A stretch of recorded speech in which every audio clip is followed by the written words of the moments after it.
भारत में मैन्युफैक्चरिंग को बढ़ावा देने के लिए शुरू की गई प्रोडक्शन लिंक इनिशिएटिव यानी पीएलआई स्कीम के असर से अब भारत चीन को पीछे छोड़ने के नजदीक जा पहुंचा है। इस स्कीम का असर कैसा हो रहा है, ये महज 2 आंकड़ों से साफ होता है।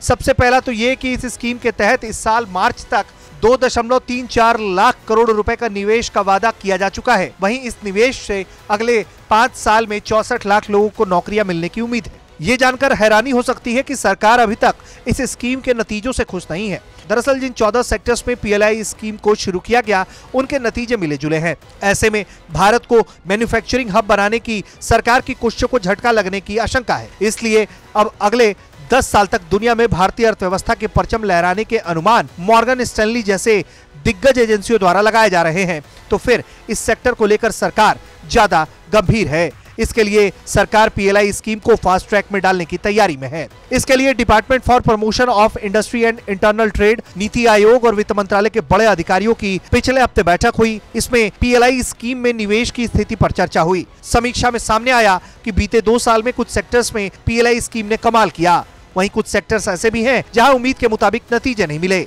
ऐसे में बैठक में चर्चा हुई कि इस स्कीम में किस तरह के सुधार किए जाने की जरूरत है, जिससे इसको ट्रैक पर लाया जा सके। मंजूरियों को देने में दिक्कत से लेकर इसकी तमाम खामियों को पहचान कर दूर करने और फंड का सही इस्तेमाल करने पर विचार हुआ। इस स्कीम को लेकर सरकार को इसलिए भी गंभीर होने की जरूरत है क्योंकि अभी तक कोरोना से चीन उबर नहीं पाया है। इसको रोकने के लिए वहां सख्त लॉकडाउन है, जिससे दुनिया भर में सप्लाई चेन पर असर पड़ रहा है। ऐसे में दुनिया की कई कंपनियां अब चीन का विकल्प तलाश रही हैं, जो भारत के लिए एक सुनहरा मौका है। फिलहाल सबसे ज्यादा दिलचस्पी automobile and auto components, advance chemistry cell batteries, speciality steel और हाई एफिशिएंसी सोलर पैनल्स में देखने को मिल रही है। कुल निवेश वादे के मुताबिक अभी तक 26,000 करोड़ रुपए का निवेश अलग अलग सेक्टर्स में हो चुका है, लेकिन जैसे ही अगले 5 साल में पूरा 2.34 लाख करोड़ रुपए का निवेश हो जाएगा तो कुल 64 लाख लोगों को रोजगार मिलने का अनुमान है।